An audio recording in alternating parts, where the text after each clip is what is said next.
Shalom, Bapak Ibu Saudara-saudari yang dikasihi dan diberkati Tuhan. Hari ini kembali kita bersama akan mendengarkan renungan akan firman Tuhan, di mana firman Tuhan saat ini berbicara tentang janji penghibur yang setia.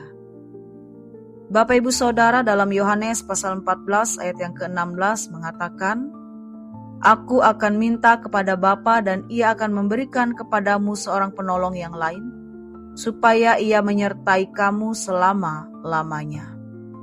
Dalam bagian ini Yesus menghibur para murid-Nya menjelang penderitaan dan kepergiannya. Ia tahu bahwa kepergiannya akan menimbulkan kecemasan dan kebingungan.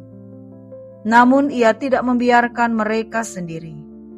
Janji tentang Roh Kudus Sang Penolong yang lain menjadi bukti kasih dan pemeliharaan Allah yang kekal. Yesus membuka bagian ini dengan pernyataan yang sangat penting. Seperti ayat 15 dikatakan kepada kita, Jikalau kamu mengasihi aku, kamu akan menuruti segala perintahku. Ini bukan sekedar ajakan untuk mentaati aturan, tetapi suatu bentuk kasih yang aktif, yang dibuktikan lewat hidup yang selaras dengan kehendak Kristus. Lalu Yesus berjanji akan mengirim Roh Kudus. Roh ini bukan hanya kekuatan atau penghiburan sesaat, melainkan pribadi Allah sendiri yang tinggal di dalam setiap orang percaya. Ia mengajarkan, mengingatkan, menguatkan, dan menyertai kita.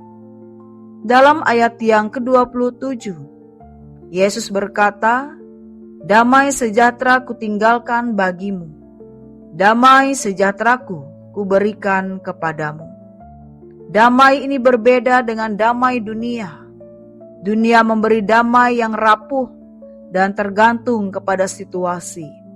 Tetapi damai dari Kristus menenangkan hati, bahkan di tengah badai kehidupan. Bapak Ibu Saudara terkasih, apa yang boleh kita renungkan melewati nas firman pada saat ini? Yang pertama, apakah kasih kita kepada Kristus itu tercermin dalam ketaatan kita kepadanya?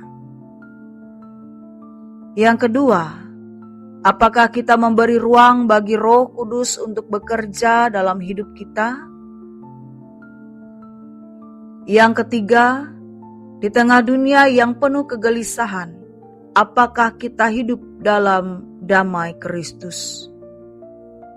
Bagaimana perenungan firman pada saat ini memberikan makna yang aktif bagi kita, agar kita boleh taat akan perintahnya dan hidup di dalam kasih.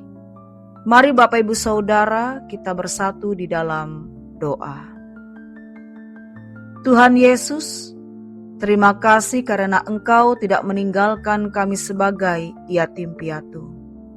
Terima kasih atas Roh Kudus yang Engkau kirim untuk menyertai kami. Tolong kami untuk mengasihi-Mu dengan sungguh dan taat kepada kehendak-Mu. Ajari kami hidup dalam damai yang Engkau berikan. Amin. Tuhan Yesus memberkati.